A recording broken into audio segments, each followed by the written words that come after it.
Segunda Epístola do Apóstolo Pedro, capítulo 2, versículos 4 a 9.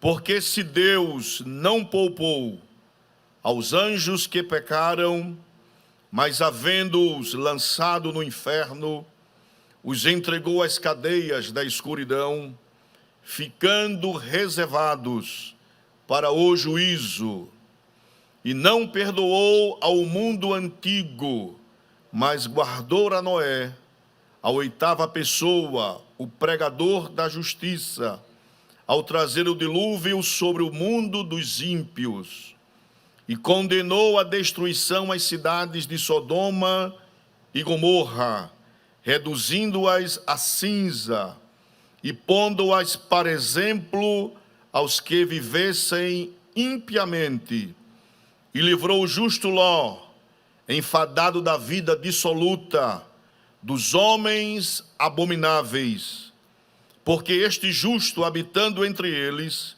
afligia todos os dias a sua alma justa, vendo e ouvindo sobre as suas obras injustas. Assim sabe o Senhor livrar da tentação os piedosos e reservar os injustos para o dia do juízo, para serem castigados. Quem diz amém por isso? Meus queridos, quando Pedro escreve a sua segunda epístola, os irmãos sabem que a intenção primordial de Pedro é advertir aos irmãos, à igreja, sobre os falsos mestres que dissimuladamente iriam se intrometer no nosso meio, no meio da igreja. O problema não é de fora, o problema é de dentro. E este grande problema precisa ser alertado para a igreja, principalmente para os incautos, para os incipientes, para os neófitos na fé, de pessoas que estavam começando a sua caminhada cristã, e que esses falsos mestres, falsos doutores, dissimuladores da palavra do Senhor, com sofismas, queriam solapar a fé daqueles que, de bom grado, queriam conhecer mais a Cristo, viver uma vida pia na presença do Senhor. E estes homens foram ervas daninhas dentro da igreja. E eles, de uma forma dissimulada, eles começam a ventilar no meio do povo doutrinas heréticas, principalmente baseada no gnosticismo, em que se cria no dualismo da pessoa, em que a pessoa era composta da parte física, matéria, e da parte espiritual. O gnosticismo elevava muito a parte espiritual, da transcendência da alma, da migração da alma, e logo condenava a matéria, que era o invólucro do espírito. E eles diziam que era necessário morrer para que a alma, o espírito, se libertasse e pudesse, enfim, encontrar a mente cósmica, ao olho que tudo vê, uma visão holística de um mundo transcendental, e que esta doutrina, ela incomodou, ela trouxe prejuízos, não somente para a igreja da época, mas que ao longo da história da igreja ela vem trazendo sérios prejuízos. Essa doutrina nunca acabou, ela toma outras feições, outras roupagens, mas que ainda continua a sendo ensinada, e a gente foi, não foi, a gente ouve, a gente lê, a gente vê pessoas que dissimulam, pessoas que ensinam, que pregam, pessoas que estão constantemente querendo colocar por baixo a fé cristã. E quando essas pessoas encontram pessoas que ainda não têm a experiência, o conhecimento da palavra do Senhor, termina colocando esse tipo de erva daninha no meio do trigo, e aí cresce o joio, e fica muito difícil de trabalhar dessa maneira. Segunda Epístola de Pedro, capítulo 2, versículo 3, antes de nós entrarmos no versículo 4. Pedro diz assim no capítulo 2, versículo 3: E por avareza farão de vós negócio com palavras fingidas. A versão NVI, nesse mesmo versículo, na parte A do versículo, com relação à palavra fingidas, a NVI traz com histórias que eles inventaram. A versão King James traz com suas lendas e suas artimanhas. Almeida Corrigida e Fiel, ela traz com palavras fingidas. E a Almeida Revista e Atualizada traz com palavras fictícias. Pedro está falando para um público que vivia dentro de uma comunidade, dentro de uma cultura helenística, e por viver na cultura helenística, essas pessoas vieram desta cultura para dentro da igreja e traziam as ideias que os gregos tanto ensinaram ao povo. E Pedro vai usar uma palavra grega para trazer a evidência do que ele quer dizer com palavras fictícias. Pedro vai trazer a palavra grega plastos, que é a palavra que nós usamos hoje como plástico. E essa noção que Pedro traz de uma palavra falsificada como plástico é uma palavra que se pode tomar a forma daquilo que eles queiram tomar, que pode ser plasmada, ou seja, são palavras inventadas por esses falsos mestres que se amoldam segundo as suas ideias. Eles pegavam um texto bíblico e eles maculavam, eles torciam a palavra do Senhor, eles traziam uma outra interpretação para que eles tomassem ciência daquilo de uma forma errônea. Lá em Hebreus capítulo 4, versículo 12, ele diz que a palavra do Senhor é mais penetrante que espada alguma de dois gumes, e esta palavra é capaz de ir até a divisão da alma e do espírito, juntas e medulas, e é apta para discernir os pensamentos e a intenção do coração. Nós não podemos levar uma palavra falsificada, uma palavra plasmada. A palavra do Senhor é martelo que esmiuça a penha. Isaías capítulo 4, versículo 8. Murcha a erva, seca-se a flor, mas a palavra do nosso Deus subsiste, permanece para todo sempre. Quem diz amém por isso? É o cuidado de Pedro. Pedro está com cuidado em relação à palavra do Senhor. A palavra não pode ser maculada, a palavra não pode ser inventada, a palavra não pode ser criada celeumas com ela. Nós não podemos torcer a palavra do Senhor. A palavra tem que ser aplicada segundo a sua verdade.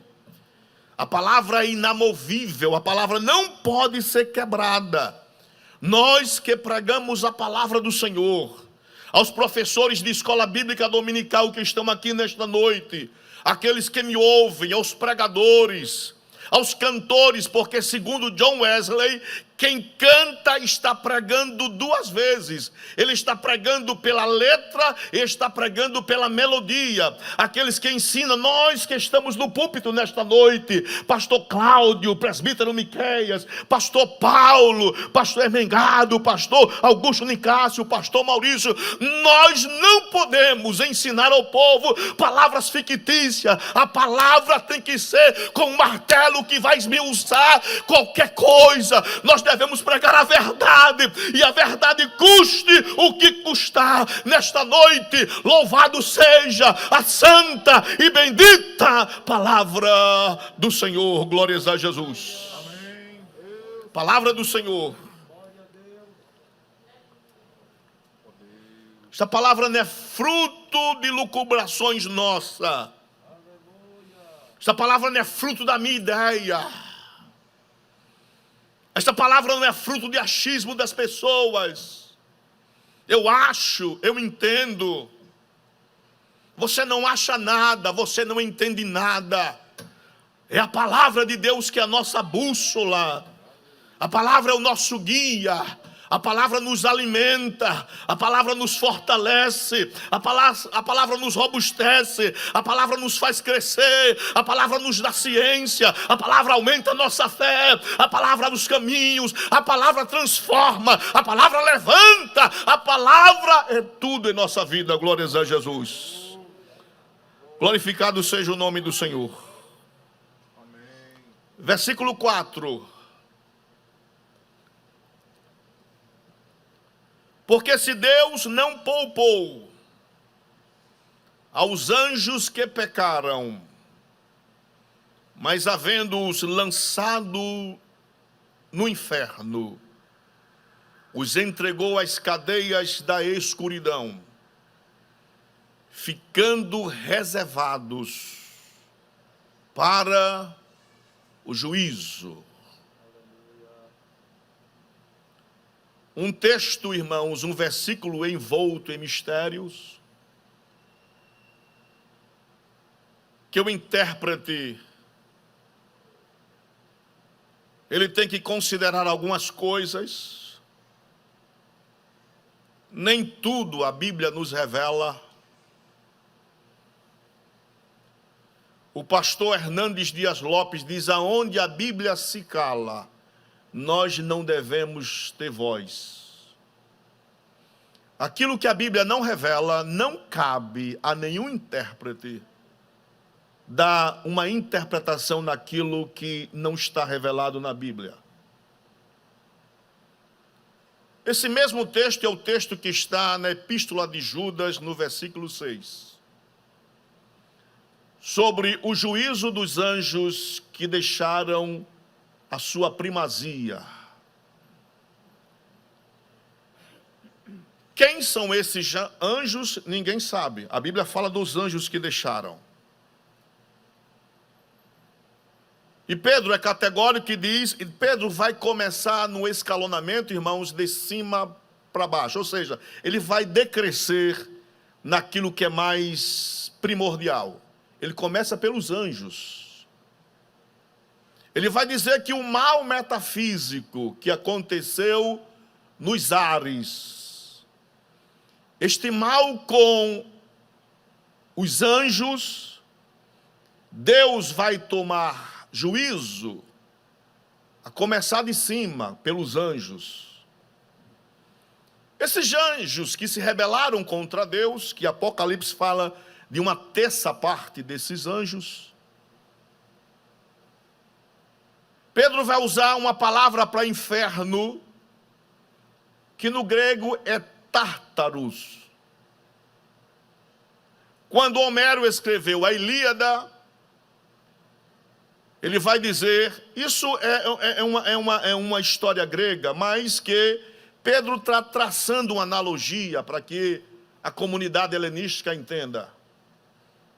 Homero vai dizer que o Tártaro está tão abaixo do Hades quanto a terra está abaixo do céu.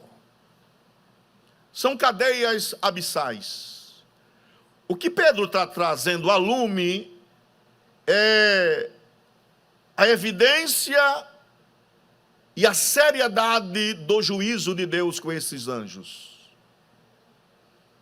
que estão presos em cadeias eternas, que só Deus tem a chave. Eles estavam na presença de Deus, eles viram a glória, eles viram o poder, eles viram a magnitude de Deus, daquele que é maior do que todas as coisas, que tem o seu trono elevado sobre tudo, aquele que é criador dos céus e de todo o cosmos, aquele que é mais brilhante do que milhões de sóis, aquele que pelo seu poder tem a terra como escabelo dos seus pés, que tem que se agachar segundo a Bíblia para ver os homens, e os homens como os gafanhotos e como a areia da praia. Eles sentiram a harmonia de Deus, mas foram iludidos, segundo Isaías capítulo 14 e Ezequiel capítulo 28, por Lúcifer, o anjo de luz, que quis medir forças com Deus, que quis parear-se ou estar acima do Todo-Poderoso. Mas a Bíblia diz que Deus não dá a sua glória para ninguém, nem para anjos, nem para querubins, nem para potestades, nem para hostes, nem para homem, nem para rei, nem para governador, para ninguém. A glória dele é dele, a glória dele pertence a ele. Ele merece toda a honra e toda a glória. Glórias a Jesus. Estão presos em cadeias eternas. Lá no período da Renascença, Dante Alighieri escreveu a Divina Comédia. E nessa epopeia, na Divina Comédia, ele trata sobre o céu, o inferno e o purgatório. E nos cantos do céu, do inferno, ele vai dizer que no inferno, isso é uma ideia que ele tem. Ele floreia, ele cria situações para traçar uma analogia de uma realidade com aquilo que é talvez um conto. Ele vai dizer que no inferno tem 9 esferas, cada esfera piores do que a outra. Mas é um conto, é uma obra da literatura renascentista.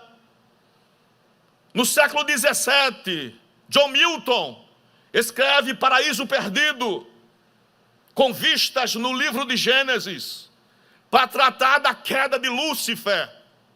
E ele entrando no mundo dos homens e traz o mal sobre o mundo. Mas são obras, são ideias. Pedro vai trazer a seriedade quando ele diz que esses anjos estão em cadeias da escuridão. E esta escuridão não é uma escuridão quando você apaga a luz e fica tudo escuro. É trevas espirituais, ausência de Deus, sem contato com o Todo-Poderoso. É uma separação eterna, uma condenação eterna. Por isso que nós pregamos a palavra do Senhor, por isso que nós somos enfáticos, para que as pessoas aceitem a Cristo como Salvador, porque é a própria Bíblia que diz, Jesus dizendo, que o inferno foi preparado para Satanás e seus anjos, e todos aqueles que esquecem da presença do nosso Deus. Cadeias eternas. E Pedro diz que eles estão reservados para um dia de juízo.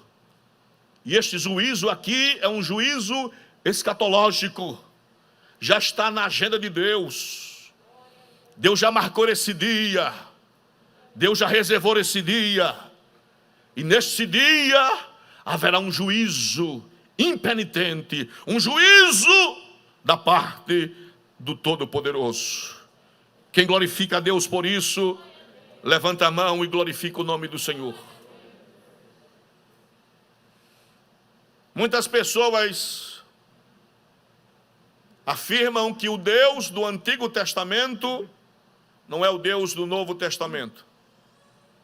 E eu já vi até muitos crentes dizer, por que a Bíblia não fala de inferno lá no Antigo? Fala, irmãos. Salmos de número 9, versículo 17, por favor. Salmo de número 9, versículo 17. Os ímpios serão lançados aonde? No inferno. E todas as nações que se esquecem de Deus. Aleluia.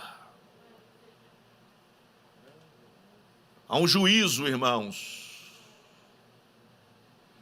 Deus é Deus de justiça e Deus de juízo. As pessoas só pregam que Deus é amor, Deus é amor, Deus é amor, Deus é amor, Deus é amor, misericórdia.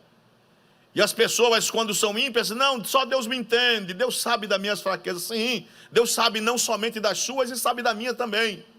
Mas isso não quer dizer que você tenha liberdade de praticar tudo aquilo que não presta. A Bíblia diz: quem for santo, se santifique mais ainda. Deus é justiça, Deus é amor. E o catecismo de Westminster, eu fico maravilhado quando eu ouço a definição de Deus. Quem é Deus?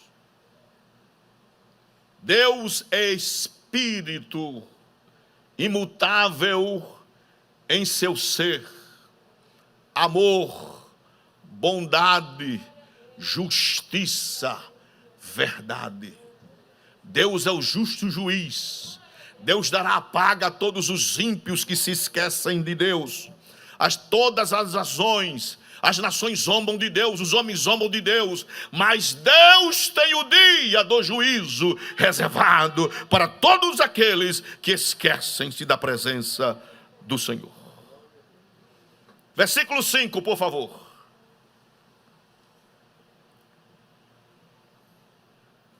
Pedro vai sair de uma esfera transcendental do mundo metafísico. E Pedro agora, ele vai falar do mundo antigo, do mundo antediluviano. Pedro vai trazer à baila agora a figura de Noé, o pregador da justiça. O homem que, segundo Flávio Joséfo, se condoeu, se afligiu, porque viu uma geração perdida, perversa. Olha, irmãos, no dia que nós deixarmos de nos afligir pelas pessoas, precisamos rever nossos conceitos. A gente anda pelas ruas, pelos lugares, pelos shoppings, pelas estradas, e a gente vê tanta coisa nesse mundo, de pessoas entregues a Satanás, de pessoas que deixaram seus princípios e valores. Meu pai, eu era muito jovem, ele contou, ele disse: meu filho, diz a tradição que Michelangelo, ele quis pintar a figura, retratar a figura de Deus e do diabo.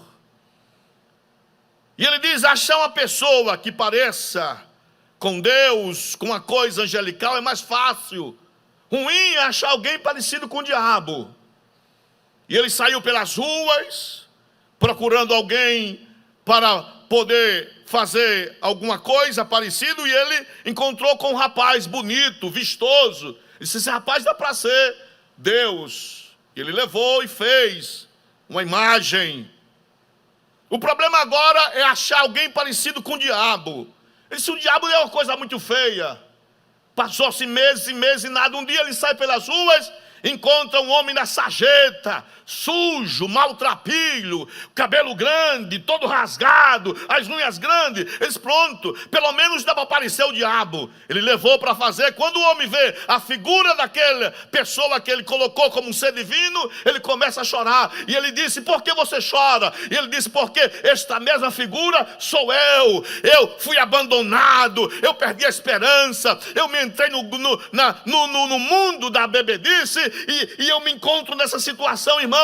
O homem, quando está com Deus, ele tem a feição de Deus, a aparência de Deus. A Bíblia diz que nós temos o cheiro de Cristo, o bom cheiro. Nós exalamos aquilo que Deus está em nossa vida. Mas um homem afastado de Deus é um trapo, não presta para nada. Mas nesta noite, esta palavra tem poder de transformar a sua vida, de fazer de você uma nova criatura, para a honra e glória do nome de Jesus Cristo. Versículo 5.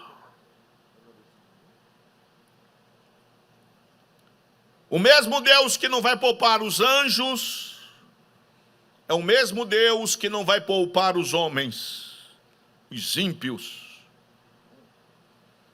E não perdoou o mundo antigo, mas guardou a Noé, a oitava pessoa, o pregador da justiça, ao trazer o dilúvio sobre o mundo dos ímpios. Noé devotou a sua vida toda a pregar a justiça. E a palavra pregador que Pedro usa, irmãos, é uma palavra grega, kerux. É um arauto da justiça. No mundo antigo, o arauto é aquele que não só é comissionado, mas é aquele que for investido de autoridade pelo qual ele foi comissionado. Por exemplo, nós não somos Deus, mas nós somos arautos de Deus. Quando alguém prega a palavra, é a boca de Deus falando aos homens. Por isso que nós temos que ter cuidado com quem louva, com quem prega. Porque quem louva está louvando a Deus e está transmitindo a vontade de Deus. E se nós formos olhar para o passado, a gente vai ver que todo cantor sacro, ele estava compenetrado na palavra do Senhor.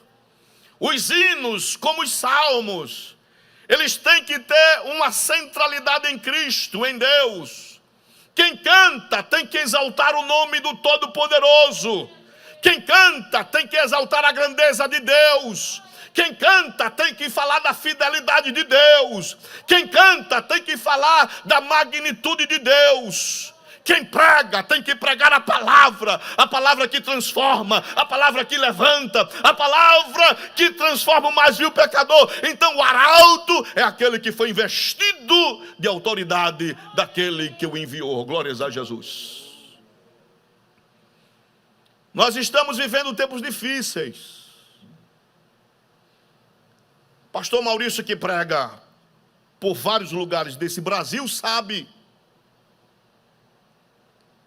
que a maioria daqueles que são itinerantes estão mais preocupados com o real do que a cruz. Nós temos uma falência nessas áreas. Nós estamos ouvindo hinos egocêntricos, de que, sinceramente, irmãos, tem muitas músicas lá fora que tem letras menos que ferem o nosso ouvido espiritual do que certos hinos. Por quê? Porque são pessoas que estão cantando para exaltar o eu. E a gente ouve absurdos de que você foi chamado para estar no pódio, que você foi chamado para apertar o acelerador, que você foi chamado para ser o primeiro. Quando quando Deus, lá em Deuteronômio, falou das bênçãos e da maldição, Deus disse: se vocês, o meu povo, andarem na minha palavra, seguirem os meus preceitos, obedecerem a minha lei, vocês serão o primeiro e não serão o último. Se vocês obedecerem, se andarem pela palavra, vocês vão emprestar e não vão tomar emprestado. Mas se andarem pela minha palavra, se vocês andarem pela minha palavra, nunca faltará o pão na vossa amassadeira. Se vocês andarem pela minha palavra, se vocês andarem pela minha palavra, vocês vão ser benditos na entrada e vocês vão ser benditos na saída. Louvado seja a palavra do Senhor nesta noite. Palavra. O arauto da justiça, que avisou aquele mundo ímpio. Lá em Gênesis capítulo 6, está escrito que esses homens foram dissolutos, que amaram a vaidade, buscaram os prazeres de si próprios, que esqueceram-se de Deus, que não louvaram a Deus como Criador, que o seu coração era mau e se apressava em derramar sangue. Uma geração corrompida e perversa.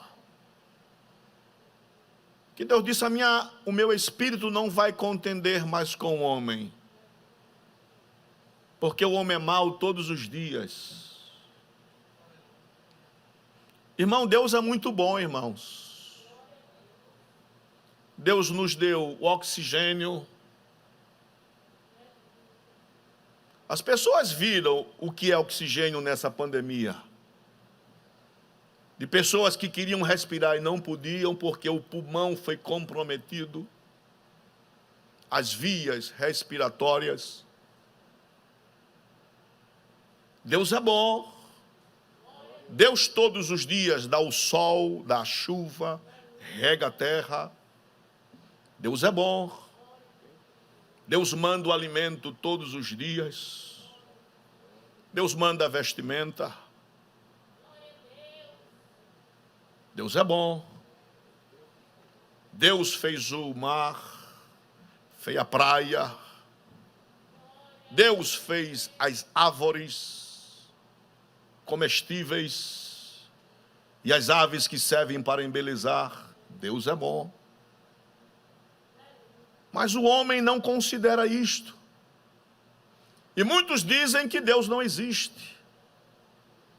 Aí Paulo, escrevendo aos Romanos, vai dizer que tudo que o homem vê, a natureza, as coisas visíveis e palpáveis, são obras de alguém superior, que está por trás de tudo isso, que tanto criou as coisas pequenas como as coisas grandes, que nos dá o sono reparador, que nos dá o entendimento, o nosso intelecto. Eu, quando vejo uma pessoa que tem deficiência em qualquer área, nós, muitas vezes, que somos agraciados por Deus, por ter o nosso lar, um cantinho para dormir, um colchão para se deitar. Quando eu vejo um mendigo na rua, coberto de papelão, nas madrugadas frias, comendo comida que ele cata nos lixos, e muitas vezes você que me escuta, todo dia tem comida e você reclama. Deus é bom. Deus é bom porque Ele nos cuida e cuida da nossa família. Deus é bom.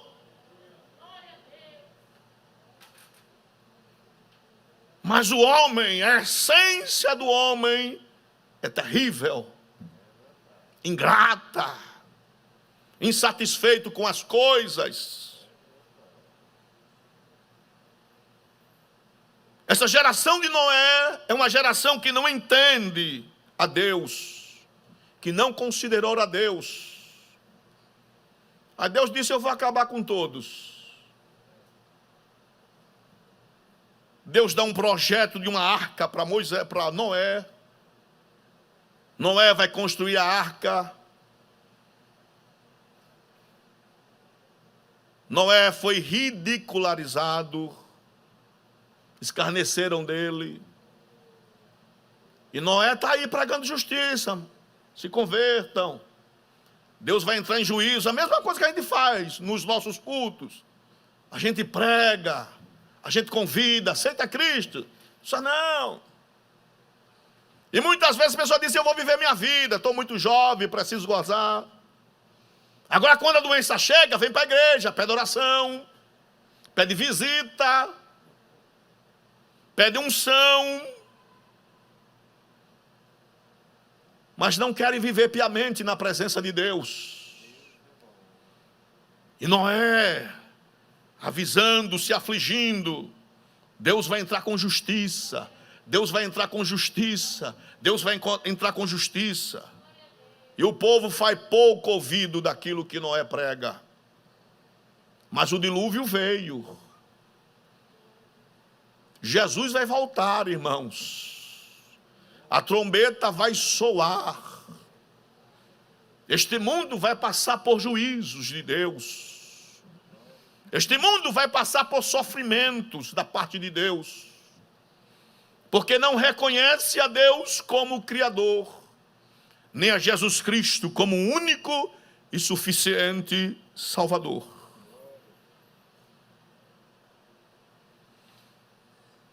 Pedro, ele está colocando exemplos. E o povo que ouve sabe disso tudo. Ninguém é besta não, irmãos. As pessoas entendem o que nós cantamos e pregamos. Entendem. Elas choram, se emocionam, acham bonito, compra CDs, vem para o culto assistir, vem para as festas, se admiram. Mas quando você convida, entra na arca, ninguém quer entrar na arca. Querem gozar a vida, querem curtir, querem aproveitar a vida, a mocidade, a juventude. A Eclesiastes diz: lembra-te do teu Criador nos dias da tua mocidade ou das tuas forças, antes que venham os maus dias, e diga neles: não tenho mais contentamento. Os infortúnios chegam, a morte bate na porta, as doenças chegam, são infortúnios que pega qualquer pessoa. Pega o rico, pega o pobre, pega o crente, pega o ímpio, chega. Agora a nossa firmeza está em Deus. É Paulo, eu falei no velório da irmã Sandra, do irmão Alexandre, que Paulo, escrevendo aos Romanos, capítulo 14, versículo 8, Paulo disse: nós estamos vivos ou vivemos para Deus, vivemos ou para Cristo. Se nós morrermos, morremos para Cristo. Portanto, estar vivo ou morrer, somos de Cristo. Louvado seja o nome do Senhor. A certeza. Deus guardou a Noé. Deus vai guardar a minha vida e vai guardar a sua vida.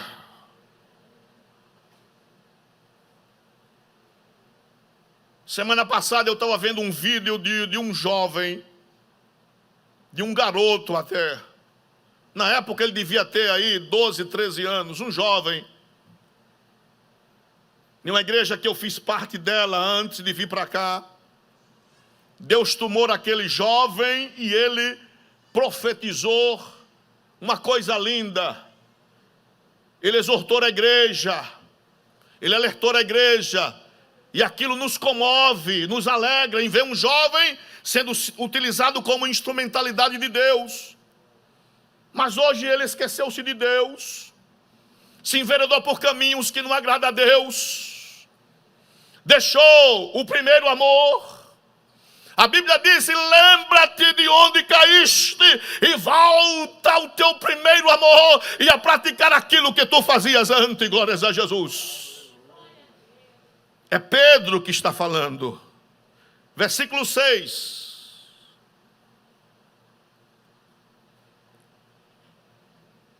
E condenou a destruição as cidades de Sodoma e Gomorra, reduzindo-as a cinza e pondo-as para exemplo aos que vivessem impiamente. Deus deixou na história registrada os acontecimentos da Bíblia para que sirva de exemplo para as pessoas, os marcos. Quando Jonathan Edwards, 1741, pregou um grande sermão, Pecadores da Mão de um Deus Irado. No livro de John Bunyan, O Peregrino, e quando Orlando Boyd escreve a vida de grandes homens de Deus, ele vai trazer a história de Jonathan Edwards. Quando ele pregou esse sermão, a história diz que as pessoas se seguravam nos bancos com medo porque viram o inferno na sua frente. Nós precisamos voltar a pregar esta palavra, pastor Augusto. Alertar as pessoas que existe um juízo de Deus. Que Deus vai entrar em juízo com este mundo. Deus vai entrar em juízo com os ímpios. E Deus vai ser imparcial. O Deus que usa tanto de misericórdia, naquele dia Deus vai usar justiça. Ore pela sua casa, pelos seus filhos. Ore pela sua família. Ore por aqueles que estão afastados do caminho do Senhor. Orem por aqueles que anteriormente louvavam, pregavam, cantavam na casa de Deus e que hoje vivem impiamente esquecendo-se de Deus. Para que eles reconheçam suas fraquezas, as suas debilidades e para que eles voltem urgentemente para a casa do Senhor. Você que me ouve nesta noite, você que está afastado, que está fraco na fé, há uma voz de Deus nesta noite, nós somos o arauto de Deus. Nós estamos pregando esta palavra que salva, que transforma, que redime e que levanta o mais vil pecador. Que nesta noite você possa entregar-se a vida para Jesus ou voltar outra vez correndo para os pés do nosso Senhor e Salvador Jesus Cristo. Sodoma e Gomorra, cidades ímpias, que além dos pecados sexuais, abandonou o pobre, o faminto, o necessitado, que negou ajuda aos carentes, mas que Deus vai trazer tudo isto em juízo. Versículo 7, e livrou o justo Ló, enfadado da vida dissoluta dos homens abomináveis. A despeito dos problemas de Ló com seu tio Abraão, com os pastores que contenciosos criaram os celeumas, porque Deus fez progredir a Abraão e consequentemente Ló faz parte da bênção de Abraão. Abraão não entende que a bênção que está sobre, Ló não entende que a bênção que está sobre a sua vida é decorrente da bênção de Abraão. Ele até então não entende Mas Abraão é o homem da promessa, é o homem da fé. Enquanto Ló escolhe as campinas do Negueb, as montanhas verdejantes, Ló fica sozinho, Abraão fica sozinho, e Deus fala com ele: olha para frente, Abraão, olha para trás, olha do lado, olha do outro, aonde a tua vista avistar, eu vou dar por possessão, porque a promessa é tua. Meu irmão e minha irmã, nesta noite que tem promessa de Deus, levanta suas mãos, glorifique a Deus. Aquilo que Deus te prometeu está reservado, assinado, carimbado, e o nome do Senhor vai ser glorificado. Glórias a Jesus. Deus livrou o justo Ló, que apesar dos problemas do passado, não se mistura com a promiscuidade daquele povo, mas que sofre, que tem que sair da cidade. Versículo 9: assim sabe o Senhor livrar da tentação os piedosos e reservar os injustos para o dia do juízo, para serem castigados. Graças a Deus que Deus tem poupado a minha e a sua vida. Louve a Deus por isso. A Bíblia diz: quem está em pé, cuide-se, não caia. É Deus que nos sustenta, é Deus que guarda a tua vida, da tua família, é Deus que te dá as mãos poderosas, é Deus que te alimenta, é Deus que te protege, é Deus que tem o capacete da salvação na tua cabeça, para que as setas de Satanás não desvirtuem a nossa ida para o céu. Que nesta noite o Espírito Santo de Deus nos ajude na caminhada celestial, e que o seu nome seja glorificado. Fique de pé glorificando o nome daquele que vive e que reina para todos sempre. Vamos ouvir um louvor mais uma vez. Nós temos um número de WhatsApp que sempre é colocado nos cultos. Você tem a oportunidade de, nesta noite que nos escuta, entregar a sua preciosa vida para Jesus Cristo. Aonde está a primeira vida para Cristo nesta noite? Você pode entrar em contato, colocar o seu nome para que nós possamos orar por ti nesta noite, para que Deus te guarde e te livre, assim como guardou a Noé e guardou o justo Ló. Aonde está a primeira vida para Cristo nesta noite? O número do WhatsApp está na tela. Você tem a oportunidade de entregar a sua preciosa vida a Cristo. De receber ao único, a honra e a glória, a força e o poder ao Rei. Amém. Ao Rei eterno e imortal, entrega a tua vida a Cristo nesta noite. Invisível, mas real, a Ele Jesus te ama, Jesus te quer bem. Aleluia. Louve ao Senhor, ao único que é digno de receber. Aleluia. A honra e a glória, a força e o poder. Aleluia. Ao Rei eterno e imortal, invisível, mas real, a Ele ministramos o louvor. Amém. Coroamos a Ti, ó Rei Jesus. Coroamos a Ti, ó Rei Jesus.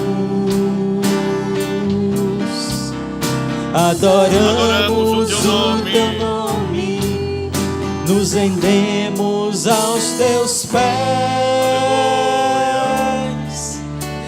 consagramos todo nosso ser a ti. Coroamos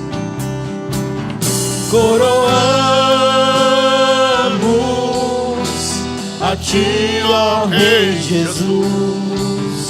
Coroamos a ti, ó Rei Jesus. Adoramos o teu nome, nos rendemos aos teus pés, consagramos todo nosso ser a ti, meu Deus. Aleluia.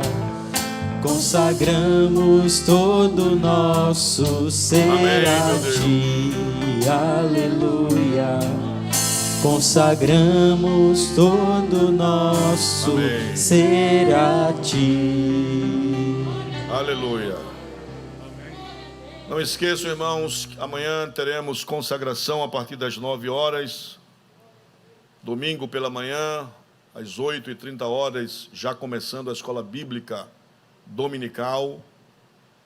E logo em seguida, às 10 horas, estaremos juntamente com o nosso pastor presidente,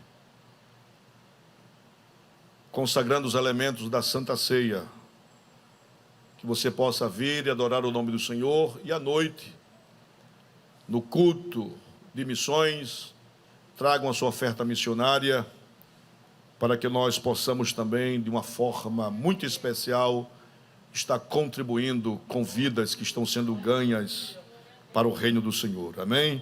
Presbítero Miqueias vai nos apresentar, que é coordenador da nossa querida mocidade, vai orar ao Senhor, apresentando nossas vidas ao nosso pastor presidente, para que Deus continue abençoando a nossa igreja, as obras sociais que nosso pastor tem realizado, juntamente com toda a igreja, na distribuição de sopas e de quentinhas a pessoas carentes. Que Deus continue abençoando também na multiplicação das obras e da aquisição de terrenos, de casas, para que possa melhorar os nossos templos, bem como também na obra espiritual, nos trabalhos dos cultos. Amém? Quem necessita das orações, Deus abençoe a todos. Presbítero Miqueias ora ao Senhor. Depois, nosso querido pastor Augusto Nicásio vai impetrar a bênção apostólica sobre nossas vidas. Amém.